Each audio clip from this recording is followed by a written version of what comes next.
여러분을 사랑하고 축복합니다.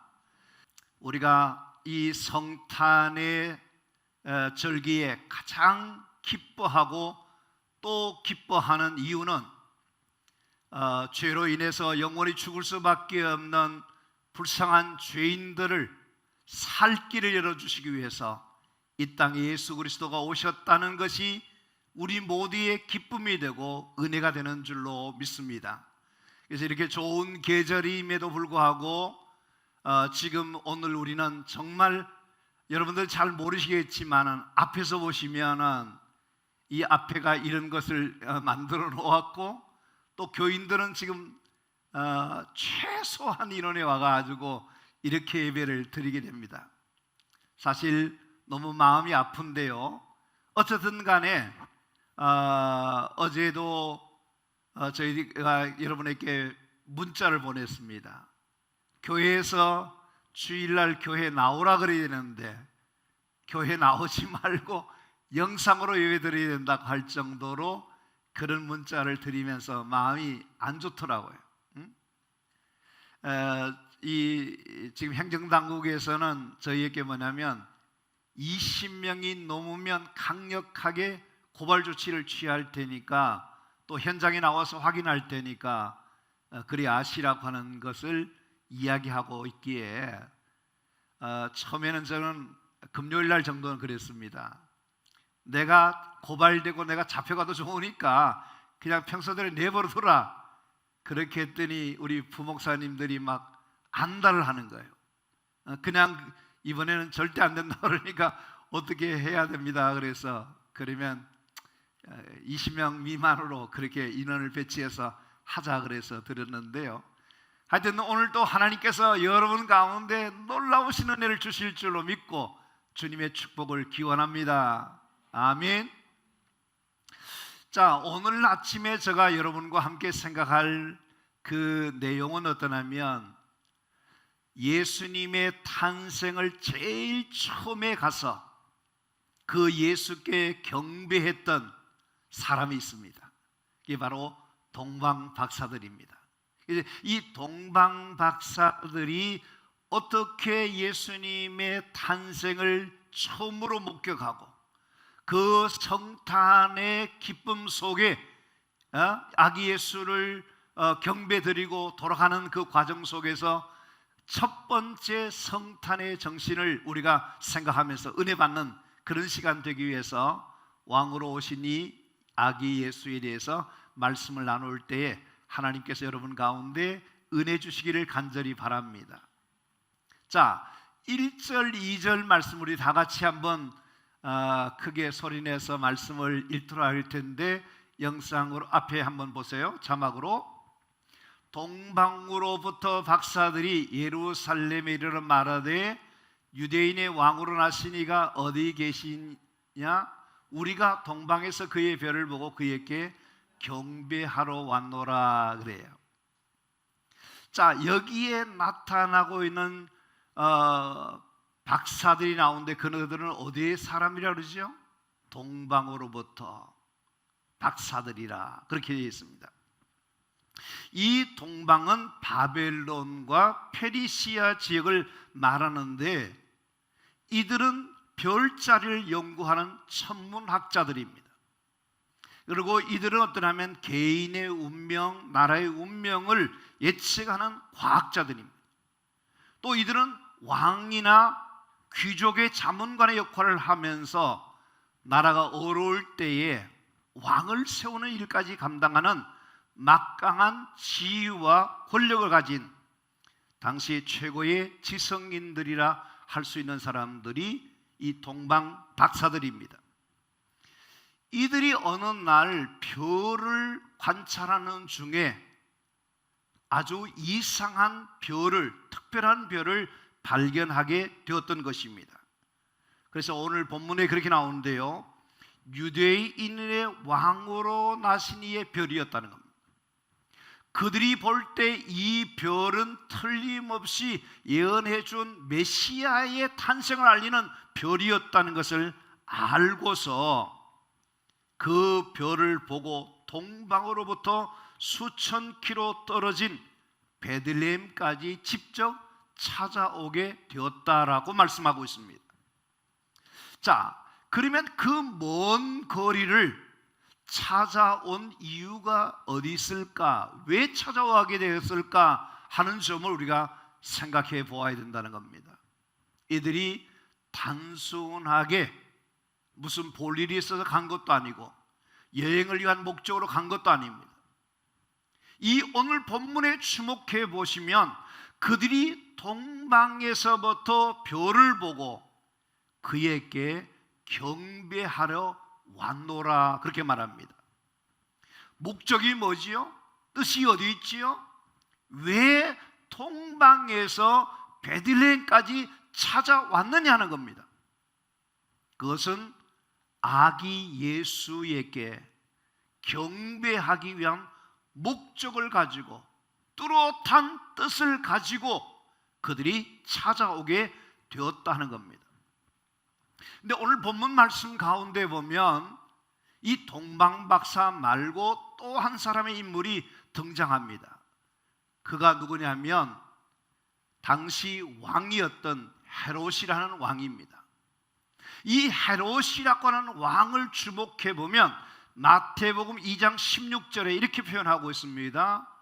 베들레헴과 그 모든 지경 안에 있는 산의 아이를 박사들에게 자세히 알아본 그때를 기준하여 2살부터 그 아래로 다 죽인다, 그렇게 표현합니다. 자, 이것을 보면 헤롯의 목적하는 바와 동방 박사들이 목적하는 바가 다르다는 것을 알 수 있습니다. 그러니까 예수님을 찾아가고자 하는데 예수님을 찾아가는 그 목적이 동방 박사들이 예수님을 찾아간 목적과 헤롯이 이 예수님을 찾고자 하는 목적이 다르더라는 것입니다. 여러분, 우리가 예수님을 찾아가는 데 있어서 지금 우리가 예수님을 찾아오는 그 목적이 어디에 있는가를 한번 생각해 볼 필요가 있다 생각해요.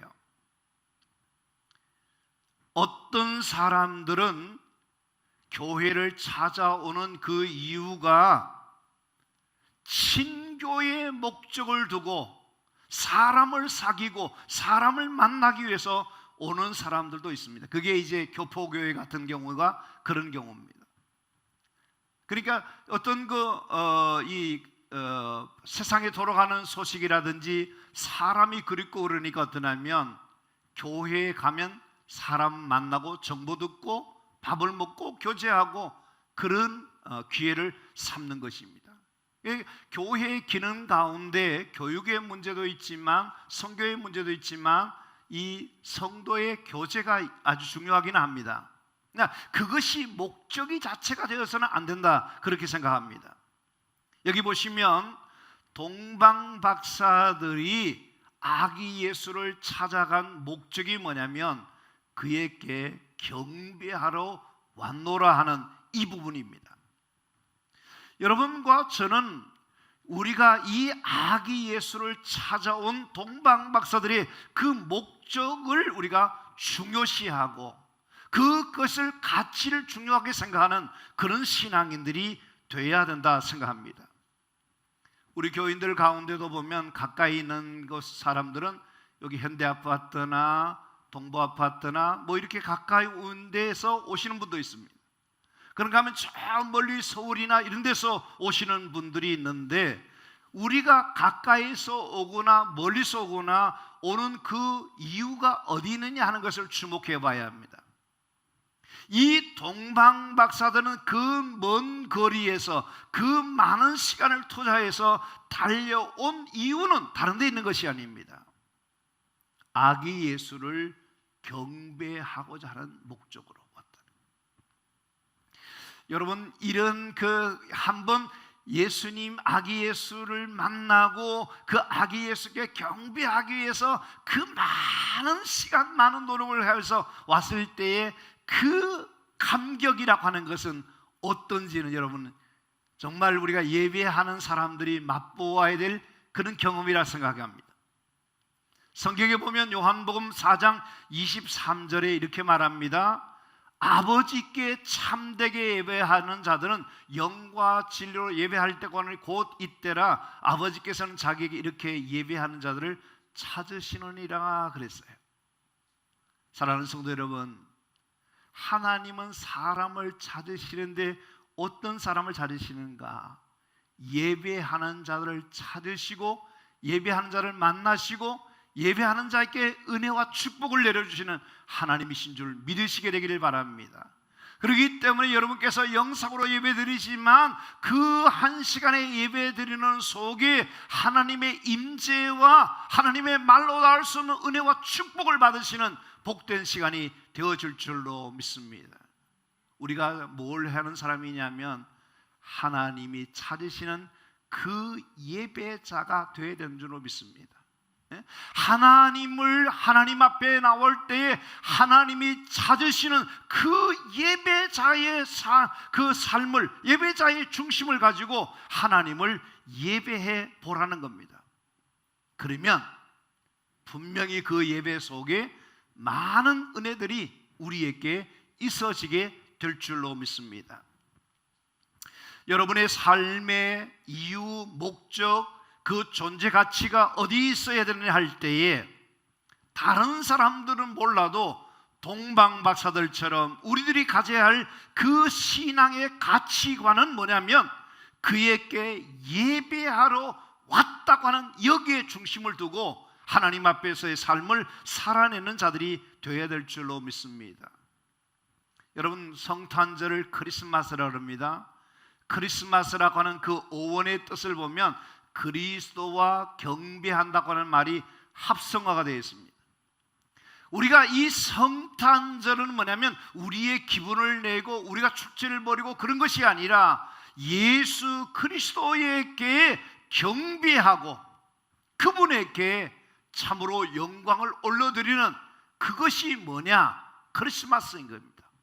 사랑하는 성도들, 우리가 아기 예수께 경배할 수 있는 것이 최고의 축복이고 최고의 특권인 것을 기억하고 성탄의 주인공이신 아기 예수의 나심을 경배했던 동방박사들 같은 그런 심정으로 우리가 이 성탄을 맞고 예배하고 그렇게 삶을 살아갈 수 있는 신앙인들이 된다면 여러분들이 드리는 모든 예배 속에 하나님의 말로 닿을 수 없는 은혜와 축복이 넘쳐나게 될 줄로 믿습니다.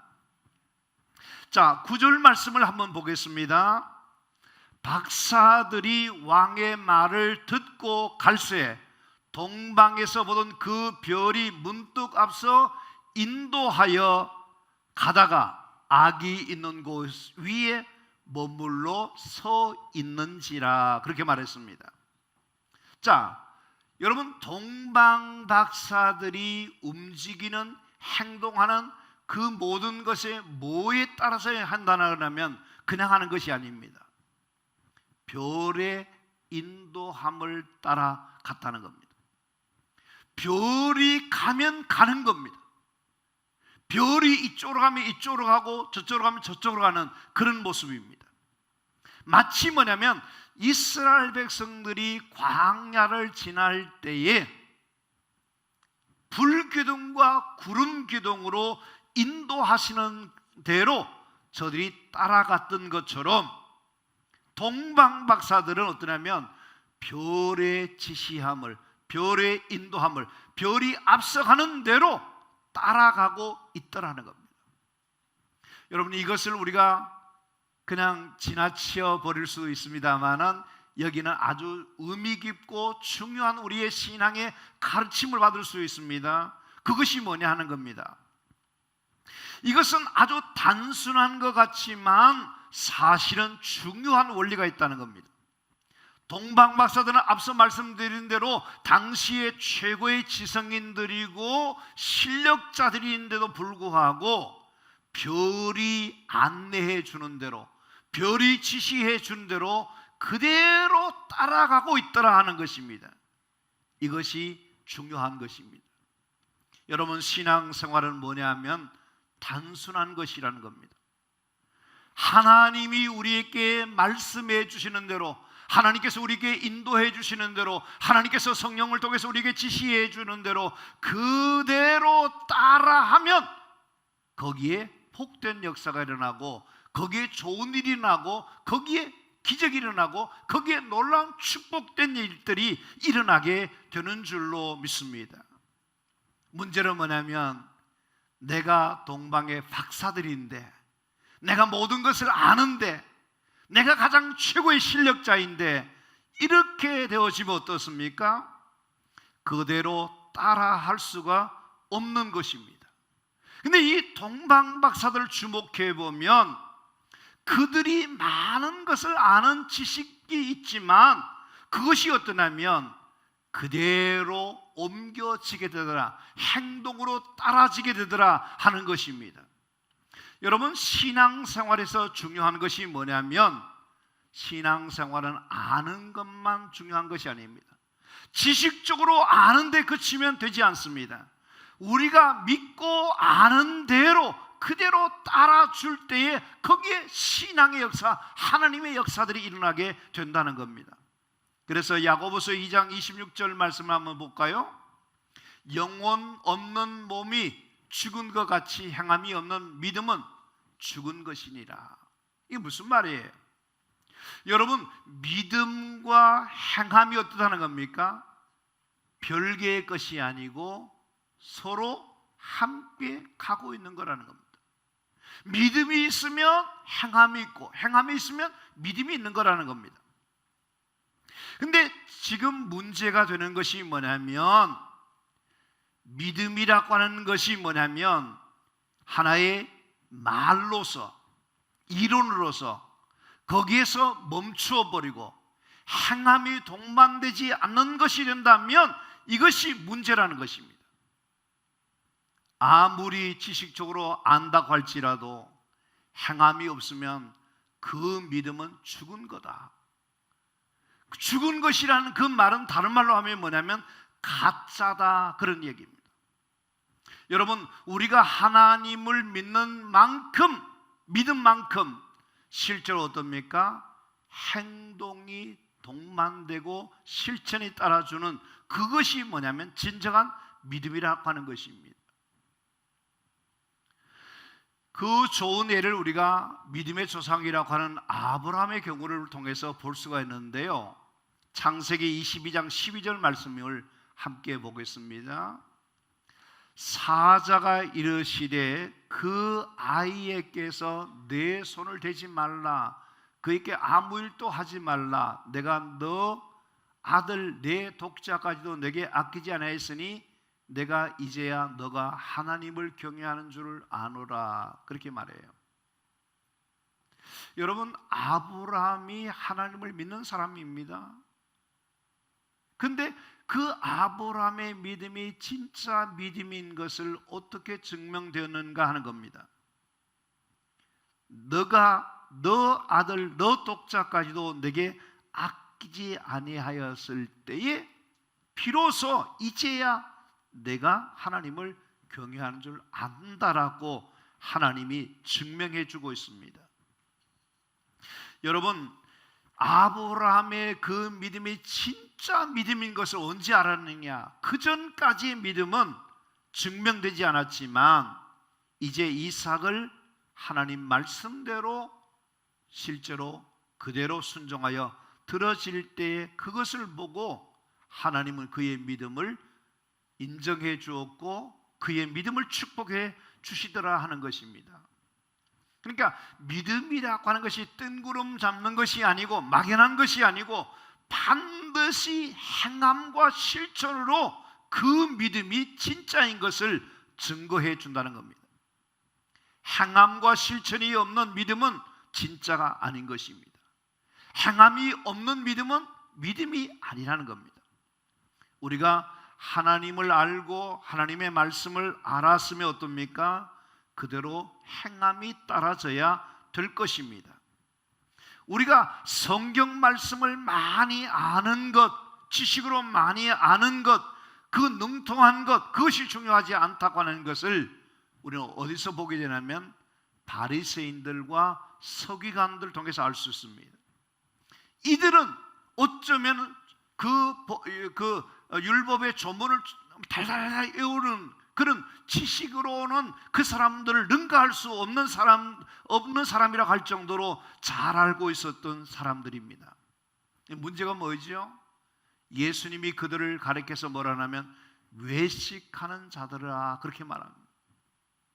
다시 말하면 예수님에게 책망받을 수밖에 없었던 이유가 뭐냐면 그들은 말씀을 단순한 지식으로만 알았지 실제로 말씀을 믿음으로 고백하고 삶으로 고백하고 실천적으로 적용되지 않는 이 부분이 그들의 약점이었다는 것입니다. 여러분, 우리에게 참으로 중요한 것이 뭐냐면 믿음은 반드시 행함이 동반되어야 그것이 진짜 믿음인 것입니다. 마태복음 7장 24절에서 27절 말씀에 보면 이런 예수님의 비유가 나오는데요, 누구든지 나의 이 말을 듣고 행하는 자는 그 집을 반석 위에 지은 지혜로운 사람 같으리니 나의 이 말을 듣고 행하지 않는 자는 그 집을 모래 위에 지은 어리석은 사람 같으리니, 그렇게 표현하면서 예수님께서 어리석은 자는 누구고 지혜로운 자는 누군가라는 것을 말씀해 줍니다. 어리석은 사람은 다른 것이 아닙니다. 하나님의 말씀을 듣고도 행하지 않는 사람입니다. 그 사람은 모래 위에 집을 지은 것과 같은 사람입니다. 그러나 지혜로운 사람은 어떻습니까? 누구든지 나의 이 말을 듣고 행하는 자, 그들은 반석 위에 집을 지은 자들과 같다라고 말합니다. 여러분, 동방박사를 주목해 보십시오. 그들은 동방박사들로서 그들은 어떤 사람입니까? 동방에서부터 별의 인도함을 받아 베들레헴까지 찾아온 사람들입니다. 여러분께서 보실 때에 이 동방에서부터 베들레헴까지 찾아오는 그 길은 굉장히 어려운 길이었습니다. 왜냐하면 먼 거리입니다. 중간에 여러 가지 변수들이 많이 있었습니다. 강도의 위협도, 사막의 위협도, 강의 위협도, 짐승의 위협도, 질병과 사고의 위협도 많이 있을 수 있습니다. 그럼에도 불구하고 그들이 그 모든 위험을 무릅쓰고 아기 예수가 계신 그곳까지 가서 우리가 경배하겠다고 하는 그것은 정말 대단한 결단이 아닐 수가 없는 것이었습니다. 저들은 어떠한 어려움이 있더라도 정말로 예수님에게 경배하겠다는 그 믿음을 가지고 그들은 그곳까지 찾아오게 되었다는 것입니다. 동방박사들은 알고 있는 지식의 수준에서 끝나는 것이 아니라 실제적으로 베들레헴까지 가서 아기 예수를 경배했던 그것이 진정한 믿음이었다는 것입니다. 말세 때 예수님께서 이렇게 표현합니다. 참으로 믿는 자를 보겠느냐. 이게 무슨 말입니까? 오늘날 우리가 예수 믿는다는 사람들이 참 많습니다. 문제는 뭐냐면 말로는 믿는데, 지식으로는 믿는데 실제 삶으로 믿지 않는, 행함으로 따르지 않는, 여기에 우리의 약점이 있고 여기에 우리의 부족함이 있고 여기에 우리의 굉장히 정말 불리치한 그런 잘못됨이 있다 하는 것입니다. 중요한 것은 뭐냐면 다른 것이 아닙니다. 우리가 말로 믿는 수준에서 끝나지 말고, 아는 것으로 끝나지 말고 실제로 그것을 믿어내는 동방박사 같은 그런 신앙의 삶이 우리에게 필요하다 하는 것입니다. 신명기 5장에 보면요, 모세가 호렙산에서 하나님께로부터 말씀을 받고 내려옵니다. 그러면서 그 백성들에게 하나님 말씀을 전달해 줍니다. 그때 그 백성들이 하는 말이 이런 말씀을 하고 있습니다.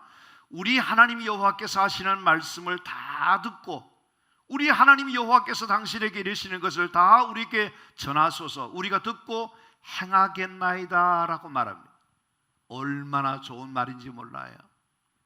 모세를 통해서 전해주는 그 말씀이 어떤 말씀이든지 우리가 그대로 행하겠습니다, 그렇게 말했습니다. 그때 하나님의 사람 모세가 그 백성들에게 전해주는 말씀이 있습니다. 그걸 우리가 29절에 같이 한번 보겠습니다. 한번 보세요. 다만 그들이 항상 이 같은 마음을 품어 나를 경외하며 내 모든 명령을 지켜서 그들과 그 자손이 영원히 복받기를 원하노라. 이 모세가 그 백성들에게 항상 너희들은 항상 그 마음을 가지되 나를 경외하고, 하나님을 경외하는 그것이 뭘로 나타나느냐? 모든 명령을 지키라는 겁니다. 그러면 하나님은 너와 너희 자손들을 영원히 복받게 해주실 거다. 할렐루야. 사랑하는 성도 여러분, 우리가 하나님의 말씀을 지키고 따르는 그것이 뭐냐면 하나님의 축복을 받는 비결인 것처럼, 동방 박사들처럼 하나님의 말씀을 쫓아서 행할 수 있는 은혜와 축복이 있어지게 되기를 바랍니다. 신명기 28장 1절 말씀이 이렇게 말합니다. 너가 너 하나님 여호와의 말씀을 삼가 듣고 내가 오늘 너에게 명하는 그의 모든 명령을 지켜 행하면 네 하나님 여호와께서 너를 세계 모든 민족 위에 뛰어나게 하실 것이라. 아멘.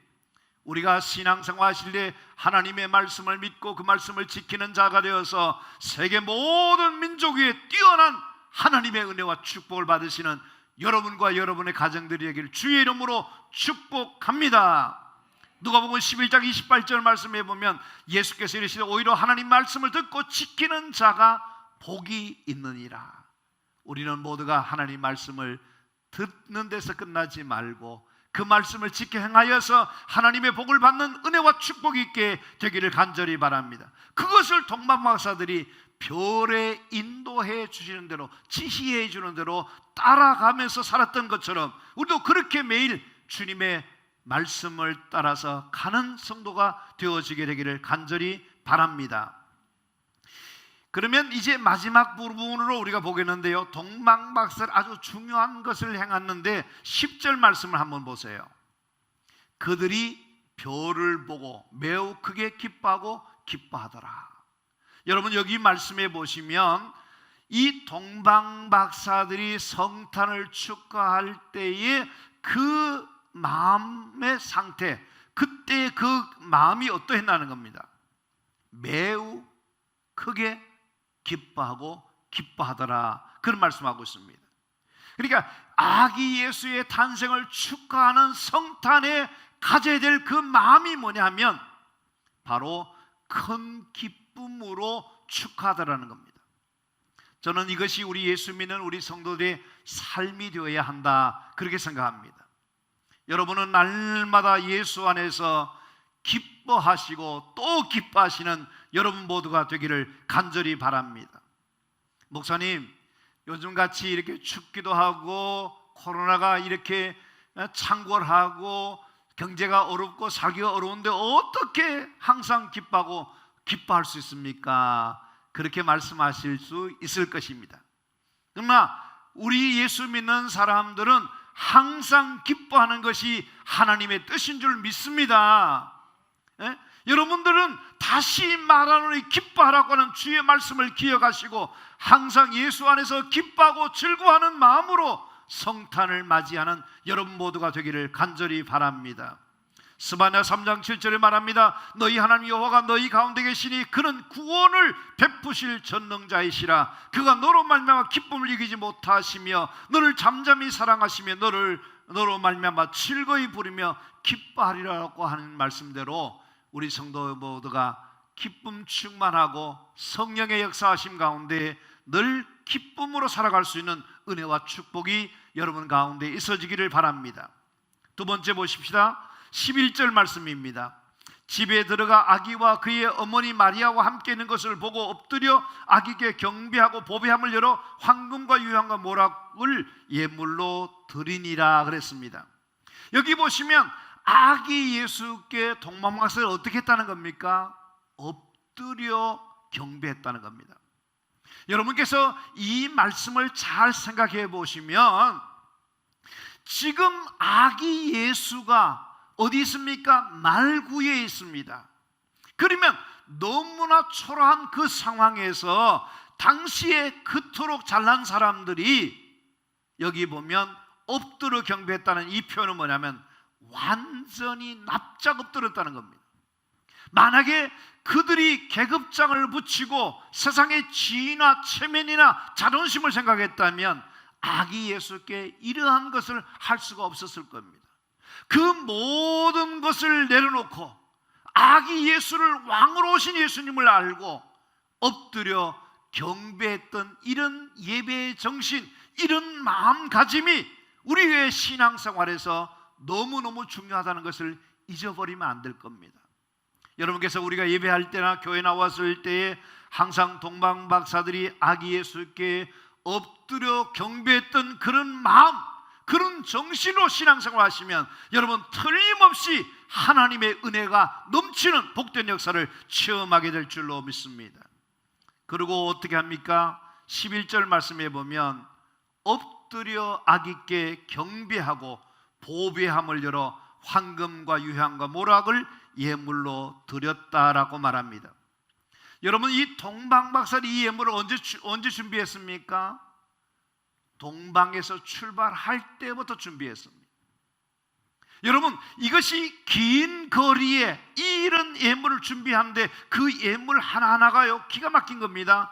황금은 왕에게 드리는 겁니다. 유향은 어떻게 되면 대제사장에게 드리는 겁니다. 모락은 뭡니까? 이 시체를 섞지 않는 방부제, 마취제로 바르기 위해서 쓰는 것인데 이 모든 것이 예수님에게 가장 귀한 것을 준비하여 들었다는 겁니다.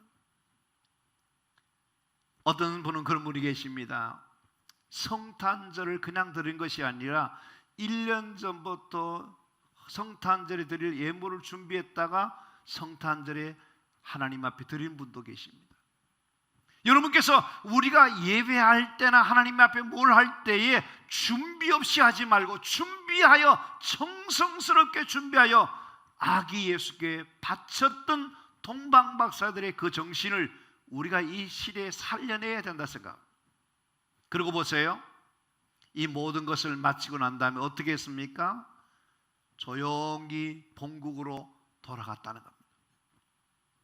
여러분께서 이 예수에게 경배한 것으로 끝납니다. 그것으로 맞춰집니다. 왜 그렇습니까? 아기 예수를 만났고 아기 예수를 경배하는 것으로 충분했기 때문에 아무 말 없이 본국으로 돌아갔다는 겁니다. 우리의 신앙생활은 예수님만 높이면 되고 예수님만 예배하면 돼요. 그 다음에 우리는 존재가 없어지면 되는 거예요. 그것을 우리 동방박사들 우리에게 가르쳐주는 것입니다. 그러면 말씀을 했습니다. 매년 이맘때 드려지는 성탄절을 우리가 아무런 준비 없이 형식적으로 드려지는 성탄절이 되어서는 안 되겠다는 것을 이 말씀을 통해서 배웁니다. 저 동방박사들은 온 마음을 다해서 아기 예수를 진정으로 축하했던 그 기뻐하고 즐거워했던 그 마음을 가지고 우리가 2020년 성탄절이 되도록 해야 되겠습니다. 아무쪼록 왕으로 오신 아기 예수에게 경배하는 그런 정성을 가지시고 우리가 이 한 주간을 보내시면서 하나님의 많은 은혜를 받으시는 그런 축복된 한 주간이 되기를 주님의 이름으로 축복합니다.